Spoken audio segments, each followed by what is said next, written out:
Hello guys, what I want to show you today is how you can fix lag and get higher FPS in Steel Hunters, meaning how you can boost performance, okay?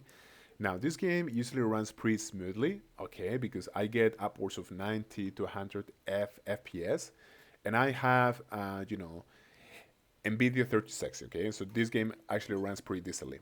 Now, there's a couple of settings that I want to show you that you should keep off or you should try to keep to a minimum, okay? So we're going to go into our settings here. Now you want to go to your settings menu, and then you want to go to graphics. Okay, now resolution, you should keep to your resolution monitor, which in my case is 1080. VSync, I like to keep off because I get like a 2% decrease in FPS when I actually turn it off. And now let's go to the most important settings here. You should always enable your anti-aliasing and super resolution, provided that you are getting lower FPS that you actually want. Okay, this is going to massively improve your FPS. Okay, you should choose this one here if you have like a NVIDIA card, and this one if you have an AMD card. Okay, but this one is better in my opinion. Now let's talk about the upscaler quality.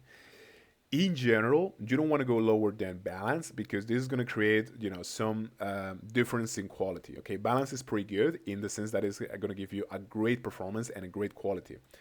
Now you can, in stream cases, if you're really struggling to get decent FPS, you can go to performance. Okay, but I like to keep this in balance. Now this frame rate limit you can keep to whatever you want. Basically, I have in it 120.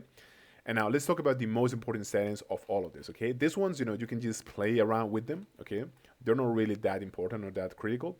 But the one that I really found is critical in this game is foliage. Okay, foliage really takes a toll on your FPS by a lot. Okay, so if you're strong with this, I would make sure to keep it to medium or to low. Okay, this is gonna massively impact your FPS. Okay, so just keep it to low and medium. Okay, that's pretty much it, guys. Thank you so much.